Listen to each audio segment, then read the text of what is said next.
Have you ever heard of an old PC game called The Theater? Yeah, I didn't think so. Probably because many people say it doesn't even exist. You see, The Theater is an old computer game released around the same time as Doom. Today, if you can find it, it's only available on crappy bootleg CD-ROMs which, more often than not, don't even actually contain the game. The actual legitimate copies that they say were released back in the day feature a blank cover, with nothing but the sprite of what has since been named the Ticket Taker. He's simply a poorly drawn, pixelated Caucasian bald man, with large red lips, wearing a red vest over a white shirt and black pants. He appears completely emotionless, though some say that if you smash the disc, his face is shown as angry the next time you look at the cover, though this is just dismissed as an urban myth. What is peculiar about The Theater, though, is that there's no developer named on the jewel case, nor a game description on the back. It's simply the Ticket Taker against a white backdrop on both sides. The game was initially known for its inability to install correctly. The installation process immediately locks up the computer when the user reaches the licensing agreement. Also strange about the licensing is that whenever the development studio is supposed to be named, the text is simply a blank line. Anyway, most people who have claimed to own one of the original CDs say that they figured out how to install the game by simply rebooting their computer on the licensing agreement, with the disc still inside. At that point, they're prompted to press I agree on startup, and then are able to continue with the installation. The game then starts up without any introduction besides a main menu that is simply the sprite of a movie theater's exterior on an empty city street. The title fades in, followed shortly after by 3 menu buttons: New Game, Load, and Options. Selecting Options immediately crashes the game to the desktop. Load is said not to function at all. Even if you do have a saved game, nothing happens when you press it. As such, New Game is the only working menu option. Once it's selected, you're placed into a first-person view. You're standing in an empty movie theater lobby, with the exception of the ticket taker standing in front of a dark hallway, which one can only assume leads to the theaters themselves.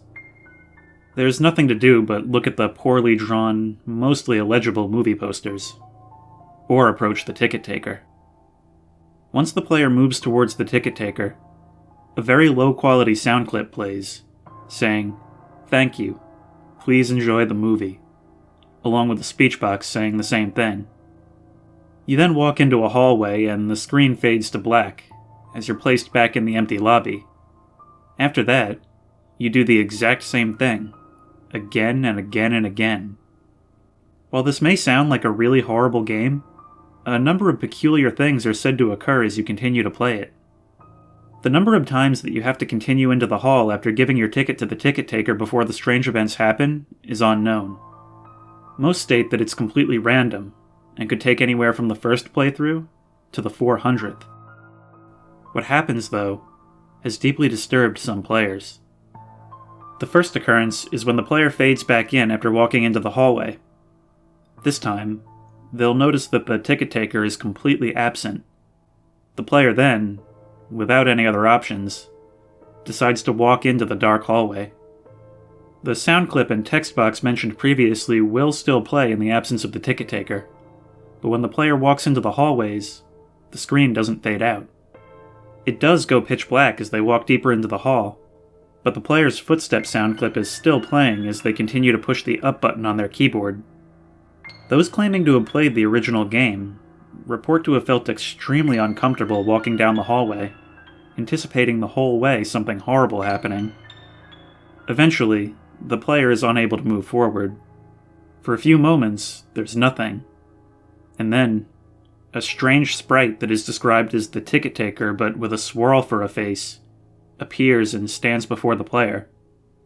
The original players of the game claim that their bodies immediately froze up and their stomachs churned when they saw this sprite, which has been appropriately named the Swirly Head Man. Nothing happens as the Swirly Head Man stands before them. Then, suddenly, a piercing screech is said to play as the game glitches out. This lasts for a few minutes, with the screeching being continuous. Then, the player is abruptly returned to the lobby, with all the sounds and graphics being as they should be. The game is said to continue normally for the next couple of cycles of entering the hallway, with a few of the original players claiming that the swirly head man would briefly appear and disappear in the corner of the screen, as a brisk yelping sound effect played. At some point after meeting the swirly head man, the player will see the ticket taker pacing back and forth, although there is no walking animation.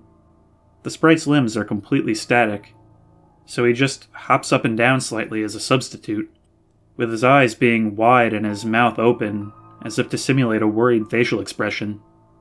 Some players noted that the movie posters had been replaced with images of the swirly head man, which caused them to immediately turn their character's head away from the posters and approach the ticket taker.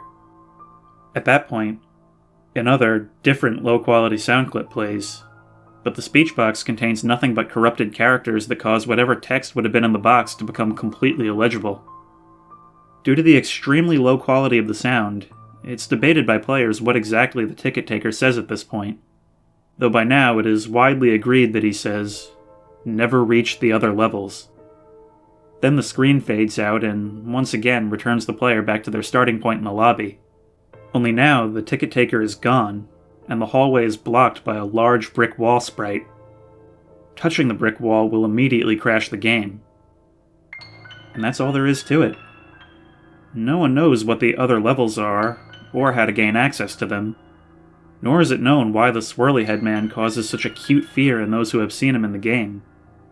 All the original copies of the theater have either been lost or destroyed. But the creepiest part is the fact that all of the original players of the game claim to occasionally see a brief glimpse of the swirly head man out of the corner of their eyes.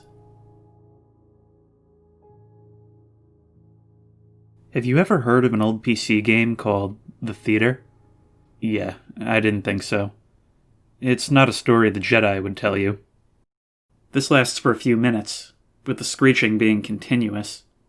Then... What? What do you want? It's not time to feed you yet.